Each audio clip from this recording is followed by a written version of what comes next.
Hello बच्चों, welcome to our channel physics Patna से। आज के इस वीडियो में हम सीखने वाले हैं एटम के बारे में। एटम के अंदर क्या क्या होता है। न्यूक्लियस है, न्यूक्लियस के अंदर न्यूट्रॉन्स, प्रोटॉन्स हैं और उसके चारों तरफ जो इलेक्ट्रॉन्स रिवॉल्व करते हैं। इन सारे जो हमारे सब एलिमेंटल पार्टिकल्स हैं उनके बारे में हम डिस्कस करेंगे, एटम से रिलेटेड है। आइए स्टार्ट करते हैं। सबसे पहला चीज, ये जो हमारा एटम है इसके सेंटर पे क्या होता है। इसके सेंटर में होता है न्यूक्लियस, जिसके अंदर क्या क्या रिसाइड करता है, क्या क्या होता है, न्यूट्रॉन्स और प्रोटॉन्स होते हैं जिसके अंदर। और इसीलिए हम न्यूट्रॉन और प्रोटॉन को कंबाइंडली क्या बोलते हैं, न्यूक्लियॉन्स, क्योंकि ये न्यूक्लियस के अंदर है ना। अब ये जो हमारा प्रोटॉन्स है, नंबर ऑफ प्रोटॉन्स को हम बोलते हैं एटॉमिक नंबर। जैसे कोई भी एटम है तो उसका जो एटॉमिक नंबर है वो क्या होता है, it is the number of protons inside the nucleus, जिसको हम कैपिटल Z से डिनोट करते हैं। इसके लिए सिंबल है। दूसरा चीज, ये जो हमारा मास नंबर है जिसको हम एटॉमिक मास नंबर भी बोलते हैं, उसके लिए सिंबल है कैपिटल A। ये होता क्या है, it is the number of protons plus number of neutrons. मतलब हम बोल सकते हैं कि टोटल नंबर ऑफ न्यूक्लियॉन्स है, प्रोटॉन्स और न्यूट्रॉन्स का नंबर मिला के जो है वही है मास नंबर, है ना। अब ये नंबर ऑफ न्यूट्रॉन्स हम कैसे निकाल सकते हैं, हमें दिख रहा है यहां से क्लियरली कि न्यूक्लियॉन्स का नंबर का मतलब क्या, प्रोटॉन प्लस न्यूट्रॉन। तो अगर इस प्रोटॉन प्लस न्यूट्रॉन के नंबर में से हम प्रोटॉन का नंबर माइनस कर दें, मतलब मास नंबर में से एटॉमिक नंबर माइनस कर दें A माइनस Z, तो will get number of neutrons, क्योंकि प्रोटॉन और प्रोटॉन का नंबर तो कैंसिल हो जाएगा, है ना। तो इट इज क्वाइट सिंपल। अब आगे बढ़ते हैं। जैसे देखिए, ये जो हमारा इलेक्ट्रॉन है, प्रोटॉन है या न्यूट्रॉन है, इनका इंडिविजुअली मास क्या है, चार्ज क्या, वो एक एक करके देख लेते हैं। Mass of a proton, it is 1 AMU, 1 atomic mass unit, जिसको हम केजी में अगर लिखना चाहें तो 1 atomic mass unit is equal to 1.67 into 10 to the power minus 27 KG, है ना। चार्ज क्या होता है प्रोटॉन पे, it is plus 1.6 into 10 to the power minus 19 coulomb. Obviously proton positive charge होता है ना। न्यूट्रॉन, न्यूट्रॉन का जो मास है, it is almost equivalent to the mass of a proton, it is also 1.67 into 10 to the power minus 27 KG. लेकिन इसमें charge होता ही नहीं, इसीलिए इसका नाम है neutron. It is neutrally charge, इस पे कोई चार्ज है ही नहीं, जीरो है। तीसरा इलेक्ट्रॉन, इलेक्ट्रॉन पे मास कितना है, 9.1 into 10 to the power minus 31 KG.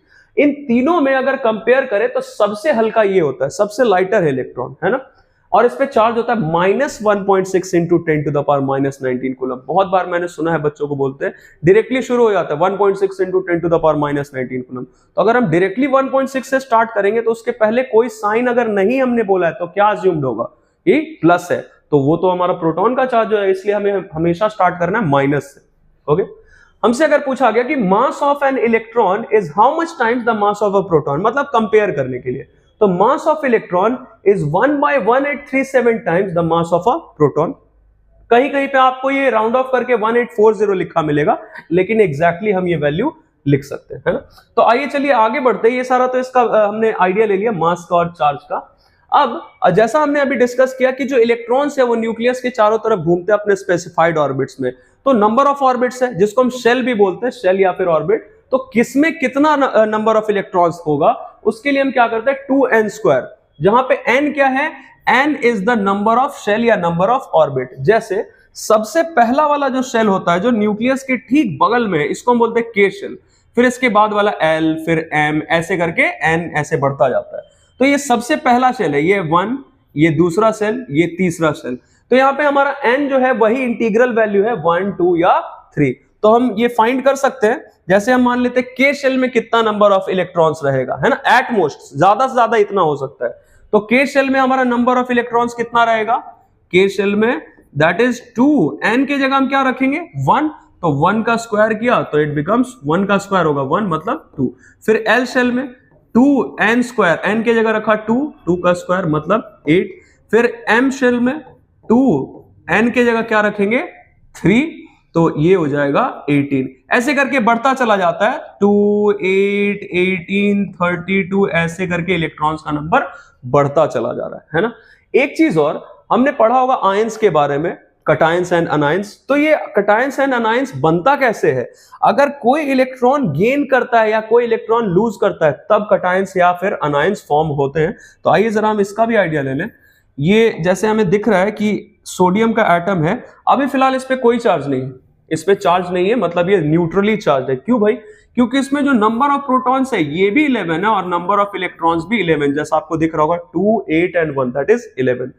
Electron और प्रोटॉन दोनों में जो चार्ज रहता है उसका मैग्नीट्यूड तो सेम रहता है और नेचर ऑपोजिट है, एक पॉजिटिव एक नेगेटिव, तो दोनों एक दूसरे के चार्ज को कैंसिल आउट कर देते हैं, तो रिजल्टेंट चार्ज क्या हो गया एटम पे? 0, इट इज न्यूट्रली चार्ज।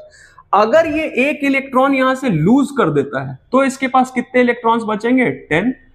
तो 10 इलेक्ट्रॉन और 10 प्रोटॉन का तो चार्ज बैलेंस्ड हो जाएगा, लेकिन एक प्रोटॉन इसके पास अभी एक्स्ट्रा बच रहा है, तो इसीलिए इस पे कैसा चार्ज डेवलप हो जाता है? +1 चार्ज इस पे डेवलप हो जाता है ना।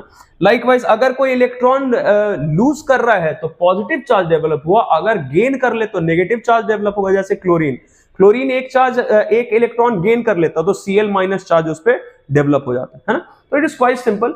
अब आइए देखते हैं जरा इसके साइज के बारे में, साइज ऑफ एटम या साइज ऑफ न्यूक्लियस क्या होता है। तो ऑब्वियसली एटम तो बड़ा होगा और न्यूक्लियस उसके सेंटर पे अंदर में तो छोटा होगा। तो size of an atom is of the order 10⁻⁻10 metre. अब देखिए अलग अलग एटम है तो हो सकता है कि इसके आगे जो हमारा वैल्यू है न्यूमेरिकल जो इंटीग्रल वैल्यू है या फ्रैक्शनल वैल्यू 1, 2 या 1.2 ऐसा कुछ भी मिल सकता है, लेकिन ये जो हमारा ऑर्डर है ये सबके लिए सेम रहेगा।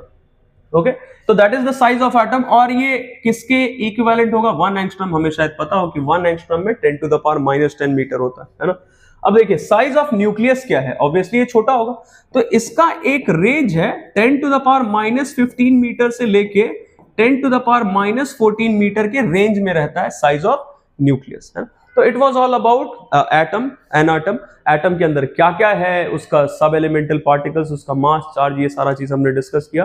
तो it is quite important for us in chemistry as well as physics. अभी हम जो रेडियो एक्टिविटी चैप्टर करने वाले हैं, आपके आईसीएसई फिजिक्स का लास्ट चैप्टर, उसमें सबसे पहले यही सारा चीज हमें जानना जरूरी है रेडियो एक्टिविटी के पहले, है ना। तो आई होप आपको जो मैंने बताया है आपको समझ में अच्छा लगा। Thank you very much and keep